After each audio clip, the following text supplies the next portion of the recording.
Moi c'est Théo, Einart, donc voilà, je suis le fils à Nicolas, je dirais l'initiateur de cette belle initiative qu'on a eu depuis quelques années là, de se tourner vers l'agriculture biodynamique ou maintenant le vin nature comme tu le sais.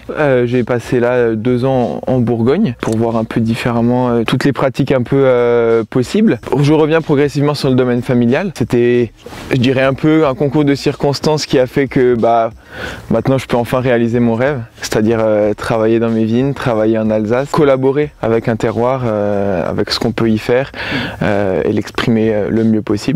T'as toujours voulu faire ça? Ça n'a jamais été un doute ou t'as eu des petits moments d'égarement? Alors je dirais pas un moment d'égarement, je dirais un moment de réflexion qui m'a permis je dirais de me recentrer, de réfléchir vraiment à ce qui me plaisait. Alors certes, bon voilà, je l'avoue, il y a eu un moment, je dirais, d'inattention, où j'ai eu des doutes, où j'ai pas forcément été attiré par cette voie-là, même si le vin a toujours été omniprésent dans ma vie. J'ai toujours été dans les vignes depuis tout petit, mais ça n'a pas tout de suite été une évidence. Et puis arrive le moment où vous faites la rencontre, ou la dégustation qui fait que ouais, on peut pas passer à côté. On a commencé à passer des très chouettes moments dans les vignes avec mon père, à partager.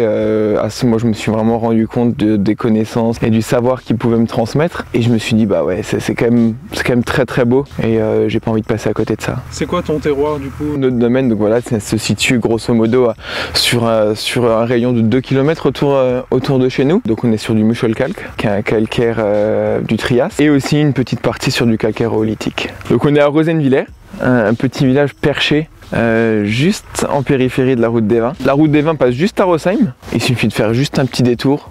Moi j'appelle ça la route du paradis. Quand tu montes, tu arrives dans un endroit hyper accueillant et voilà, tu es dans de bonnes conditions pour découvrir ce qu'on y fait. Et le domaine du coup, tu as dit qu'il était passé en biodynamie, c'est depuis quand? Alors bon, depuis 2003, on est en culture bio, okay.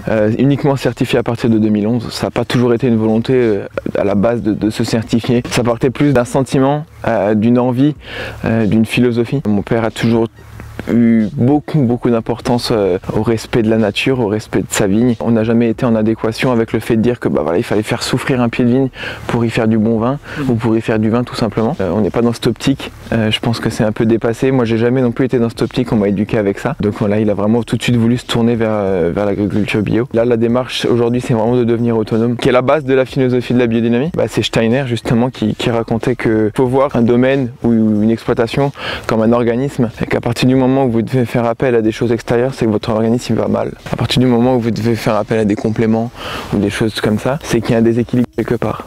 Et donc le but maintenant c'est de retourner vers cette philosophie et de tout doucement réussir à l'appliquer concrètement. Voilà, aujourd'hui là on est sur une démarche où on produit nos propres semences.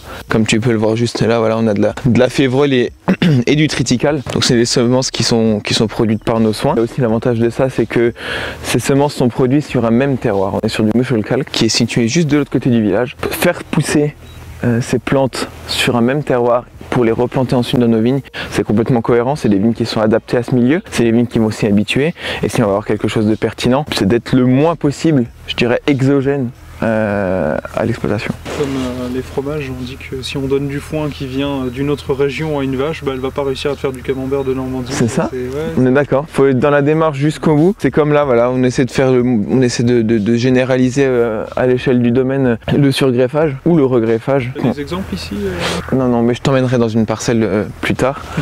J'espère que tu fais du tri dans tes images. Parce que du coup, voilà, donc c'est-à-dire qu'on vient prélever des sarments sains d'une parcelle type qui nous convient, du même cépage que la parcelle où on veut regreffer. On vient prélever des sarments beaux, sains, sans virose pour pouvoir ensuite les regreffer. On repart du système racinaire déjà présent pour un pied qui était entre guillemets en disgrâce et qui ne se portait pas bien, qu'on vient repartir là-dessus pour avoir une base saine, un bon racinaire, et voilà, ça va permettre ça. Donc le but c'est aussi de faire appel de moins en moins à une pépinière, de ne pas systématiquement replanter, d'essayer de pérenniser le matériel génétique qu'on a en place, qui est forcément déjà, s'il y en a une parcelle qui est présente depuis 30 ans, c'est qu'elle y est habituée, c'est qu'elle a eu le temps de faire son racinaire, qu'elle a eu le temps de s'adapter aux conditions, qu'elles soient plus extrêmes ou plus adéquates à la culture. Le but c'est de pérenniser tout ça, quoi. Bon, on est passé un peu par tous les stades, hein. Voilà, c'était aussi ça, là, je pense, la richesse de l'expérience ces dernières années. C'est-à-dire qu'on voilà, on est passé un peu par des moments d'expérimentation. Alors forcément, on a eu des échecs, mais sans échecs, on grandit pas. C'est clair. Je peux me paraître un peu jeune pour dire ça, mais mine de rien, c'est quelque chose, je pense, qui a modelé un peu ma philosophie et pour voir les choses. Et que sans arrêt, il faut pas avoir peur d'oser, il faut pas avoir peur de tenter, il faut juste y aller, se lancer. Ça passe ou ça casse peut-être, on aurait eu le mérite d'essayer. On est passé par tous les stades. Première année, ça n'a pas bien marché, on a eu 0% de réussite. Et au bout de 3 ans, maintenant, on commence à avoir une chouette technique. C'est ça l'esprit de Steiner, c'est-à-dire que les personnes qui travaillent sur le domaine font partie intégrante de nos vins, de notre philosophie, de notre savoir-faire. Et aujourd'hui, on a la chance d'avoir quelqu'un qui travaille avec nous et qui gère très bien ça, quoi. Tu as l'air d'être complètement convaincu, en tout cas, par la philosophie et la démarche de Rudolf Steiner. Alors, c'est une philosophie pas forcément simple à aborder. Moi, j'ai encore quelques lacunes, c'est certain. On a beau lire une fois, 2 fois son cours aux agriculteurs, il va toujours résider quelques secrets. Mais c'est ça qui est bien aussi, c'est que je me dis que peut-être que dans 10, 20, 30 ans, je pourrais peut-être avoir une vision plus globale et la comprendre de mieux en mieux. Mais c'est ça qui me plaît, quoi. Donniez les raisins en coopérative jusqu'à quand, du coup? Alors, on donnait les raisins, alors pas en coopérative, jamais. C'est pas une philosophie qui nous convient. C'est pas pour rien qu'on a entamé cette démarche aussi. Donc on livrait maintenant jusqu'en 2019. 2019, on a lancé notre premier millésime avec le Riesling, le Muscat et le Pinot Noir. Donc tout en nature, c'est-à-dire nature, voilà, c'est encore un mot qui peut susciter un peu la controverse, mais c'est-à-dire que voilà, nous on est sans aucun intrant, quel qu'il soit, on est sans soufre et on fait tout en macération. Il faut savoir que c'est sur la pellicule que se concentre toute la flore levurienne. Si on veut avoir ne serait-ce qu'une petite notion de ce que peut être la notion de terroir, si on peut avoir cette approche, ça passe obligatoirement déjà par ça. Et ensuite, voilà, la macération, ça permet de quand même garder tout ce qui provient au maximum de notre parcelle, le laisser en contact avec nos jus et de voir comment ça peut s'exprimer. Au niveau de la viticulture, qu'est-ce que tu fais différemment, sachant que tu vas faire une macération derrière? Est-ce que ça change quelque chose au niveau des pratiques culturelles que tu peux avoir? Alors oui, ça peut changer, ça peut changer. Aujourd'hui, on est plus dans une démarche de rationalisation, c'est-à-dire qu'on vient essayer de produire le mieux et plus le plus. Ça, c'est une démarche qui, quel qu'il soit, devrait être en vigueur, quel qu'on soit bio, conventionnel ou biodynamie. Ça devrait être généralisé, mais en l'occurrence, c'est pas toujours le cas. Mais chez nous, c'est, je dirais, le fondement. On vient tout faire pour que nos raisins soient le moins étalés, qu'on ait le moins d'entassement, qu'on ait des raisins sains. On a aussi beaucoup de tri à la vendange, c'est-à-dire que maintenant, si on doit comparer à ce qu'on faisait avant, donc déjà on vendange tout à la main. Ça, c'est l'un des principaux changements. Sur combien d'hectares? Sur 10 hectares. Sur 10 hectares. Voilà, on vendange tout à la main avec beaucoup de tri. On y attache vraiment une grande importance. Nos vendangeurs maintenant sont briefés. Ça a l'air de leur plaire parce que voilà, on essaie aussi de faire suivre ça là, aux personnes qui nous aident à réaliser, ou plutôt à réaliser mon rêve de faire ce type de vin. Voilà, il y a beaucoup de tri. Il faut savoir que la moindre petite trace de botrytis ou de début de pourriture ou de baies touchées par l'oïdium, comme on a eu cette année avec l'oïdium très tardif, c'est quelque chose qu'on va retrouver forcément dans nos jus. Et le but, c'est vraiment d'être le plus clean possible. On a beau faire du vin nature, il n'y a aucune excuse pour faire du bon vin. Voilà, c'est ça la démarche. Du coup, oïdium, mildiou, tu es assez sujet à ces maladies-là ici ou pas forcément? Alors bon, un peu comme partout en Alsace. Alors bon, ici on a quand même très peu d'eau. Une année comme 2019, on était même en dessous d'une ville comme Colmar qui est réputée pour être très sèche, qu'il va falloir faire avec. Alors quelque part, on peut se dire que bon, ça, on appelle ça de la sélection naturelle entre guillemets, c'est-à-dire qu'on va forcément avoir un peu moins de rendement, mais c'est pas pour autant que ça va être moins qualitatif. Ce qui est intéressant, c'est que voilà, chacun a sa patte, chacun cultive différemment. On va toujours retrouver un esprit et une philosophie derrière, quoi. On n'est plus dans une démarche maintenant de cépage entre guillemets. Comme tu as pu le voir, voilà, nos vins, il y en a encore 2 où figure le nom du cépage, parce que ce sont des cépages très représentatifs dans le sens où c'est ce qu'on va retrouver dans la bouteille. Sur une bouteille où on ne va pas retrouver un marqueur spécifique caractéristique d'un cépage, pourquoi est-ce que je le revendiquerais? Sachant que ce qu'on retrouve à l'intérieur, c'est une marque d'un terroir, une marque de nos mouches calques, une marque de nos calcaires oolithiques. C'est ça que je veux mettre en avant. Et c'est ça que mon père aussi veut mettre en avant et qui l'œuvre depuis un certain temps. Moi je vois ça, il y a le triangle du feu. Moi j'appelle ça le triangle du vin, c'est-à-dire qu'à la base vous avez un raisin, ensuite vous avez un terroir et vous avez un vigneron. Il n'y en a aucun qui peut marcher sans l'autre. Il ne faut pas complètement omettre l'aspect cépage, c'est juste pour moi un vecteur d'expression de notre terroir. Le but, je pense que de tous les vignerons, c'est de faire un peu sa sauce en restant en adéquation avec une philosophie, mais c'est vraiment d'appliquer sa vision, sa propre vision à sa vigne.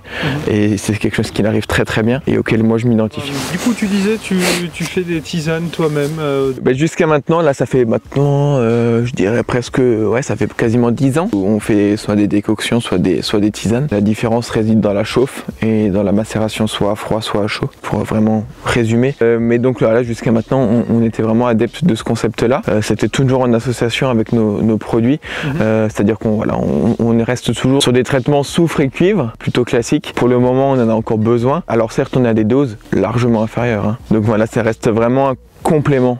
Les tisanes, quand on les associe, ça augmente l'efficacité, ça stimule la vigne. Là aujourd'hui, ça fait maintenant, je dirais, la première année où on essaie d'être vraiment rigoureux d'un point de vue biodynamique. Une 500P, donc qui est une bouse de corne préparée avec tous les préparats biodynamiques associés. Là on a fait la première décoction de prêle la semaine dernière, juste avant Pâques. Ça doit être fait aux alentours de la pleine lune. On n'est pas forcément très rigoureux d'un point de vue lune montante, descendante, jour, fruits, feuilles. Lune montante, descendante, il y a une incidence. La seule chose pour laquelle on fait attention, c'est les mises en bouteille. Pour avoir goûté des vins à différents jours, on observe quand même une grosse différence, même si l'impact sera perceptible peut-être plus tard ou peut-être tout de suite, ça reste important. En l'occurrence, voilà, du coup là on a fait notre première décoction de prêle, épandue à la main.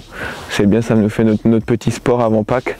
C'est histoire de tasser un peu tout ça, de pas se gaver de chocolat. Cuivre en cuivre à la pompe à dos, c'est ça, tout à fait. Bizarrement, quand on fait ça, on est dans un état d'esprit vraiment serein, hyper apaisé. Moi je dis toujours, si t'es pas apaisé, tu viens pas dans les vignes faire un traitement biodynamique. Moi je veux qu'on soit apaisé. Il faut toujours y aller avec le sourire. Pour le coup là, avec mon père, on est sur la même longueur d'onde, donc c'est chouette. Du coup, tu as testé différentes plantes ou pour l'instant À l'époque, on a toujours fait de la prêle. Ça a toujours été une autre base. On a eu à un moment de la quinée millefeuille, ortie, bien sûr, ortie. Moi, j'ai souvenir à l'époque, étant petit. Si je te retrouve la photo, je te la donnerai volontiers. Je devais avoir 7-8 ans où je coupais les orties avec mon père dans les prés.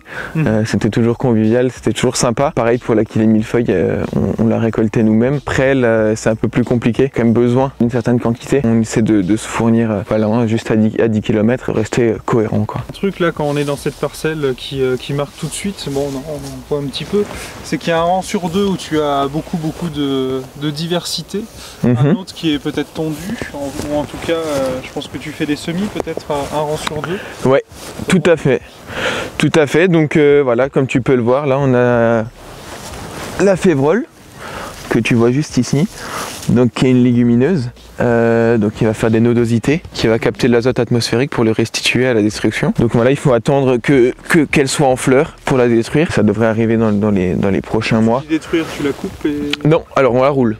Okay. Nous on la roule parce que juste à côté, comme tu peux le voir là, on a du triticale qui est un croisement. Là on est sur un graminé, donc il est plus pour la structure du sol, pour homogénéiser un peu tout ça. On n'est pas trop pour juste une seule plante. La diversité c'est quand même important. Même si tu vois, malgré qu'il y ait un semis, ça n'empêche pas d'autres plantes de pousser. On a un peu de poids par-ci par-là. Bon, c'est très important. Comme on a deux plantes qui n'ont pas le même cycle végétatif, on a une qui va être à fleurs plutôt que l'autre. L'avantage de rouler, c'est que la plante qui est prête à être détruite entre guillemets, elle va juste se coucher, elle va dessécher.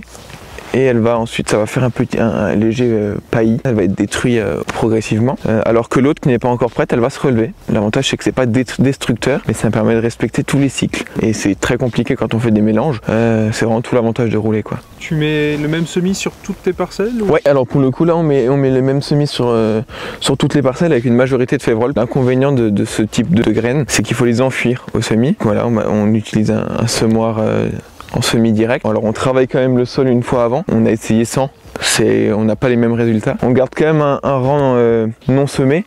Alors on a certaines parcelles où on vient juste semer au milieu, donc pour laisser une bande de roulement qui va être libre. Ça va être nos rangs de traitement, nos rangs de passage en tracteur pour les travaux qu'on va y avoir. Même si on limite au maximum les passages en tracteur dans les vignes. La grosse problématique en ce moment c'est le tassement. Je vois que vous travaillez principalement sous le cavaillon du coup, le reste n'est pas forcément... C'est ça, alors on ne travaille que sous le cavaillon. Okay. Tout le reste, il y aura, mis à part la préparation pour le semis, il n'y a plus aucun travail dans les vignes. Donc une fois par an seulement du coup Une fois par an, après vendange, on vient juste travailler, semer derrière et après on va laisser. Mais on vient quand même faire très attention à l'entretien du cavaillon. Alors là on a fait le premier passage de l'année, juste avec des disques pour abattre un peu la terre, bouger un peu, ameublir et faire dessécher un peu ce qu'il y a déjà dessus. Pour te montrer vraiment un bel exemple de ce que ça peut être. Voilà, par exemple là, je pense que c'en est un. Donc voilà, donc là on est sur une parcelle de Riesling. Donc là c'est un endroit où on a un bel îlot avec beaucoup de parcelles, ce qui fait qu'il n'y a pas de voisin direct, donc c'est du 100% biodynamie. Là on a vraiment un bel exemple de l'esprit d'une exploitation comme l'exposait Steiner, c'est-à-dire que voilà, là il n'y a que ça, on voit comment ça se comporte et c'est là qu'on a des vrais résultats, quoi. Donc là c'est vraiment notre pôle d'expérimentation, si on peut dire. Voilà, quand on vient faire des essais, c'est un peu ici de temps en temps. Voilà, nous au niveau de la taille, toujours été adepte d'une taille respectueuse, en respectant les flux de sève, limiter au maximum les inversions. Là depuis quelques temps maintenant, on s'est lancé sur la taille douce, donc il y a une taille étanche, c'est-à-dire qu'on vient couper tous les sarments au niveau du diaphragme qui est juste ici.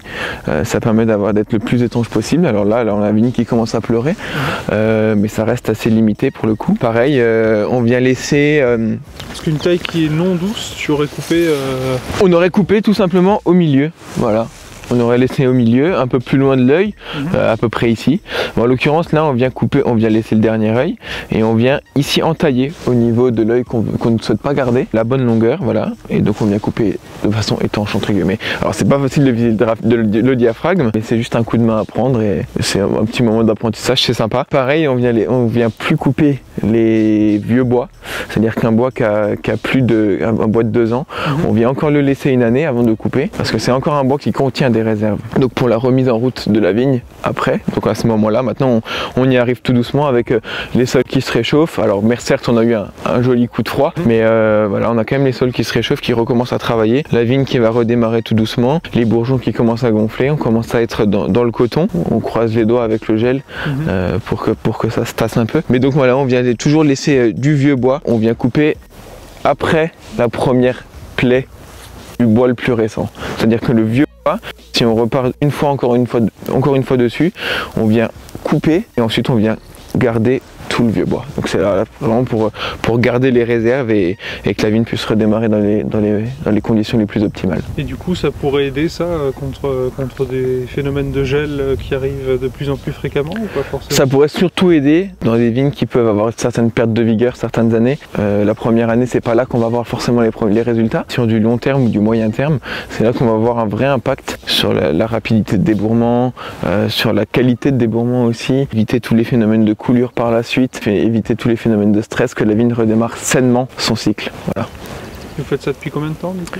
Là c'est vraiment je dirais la première année où on a vraiment généralisé cette démarche. Donc là maintenant on taille comme ça sur toutes nos parcelles. Moi c'est ma vision de la viticulture, ce que j'en pense actuellement. J'ai peut-être pas toute la démarche des 30 ans de viticulture de mon père. Viendra dans 30 ans.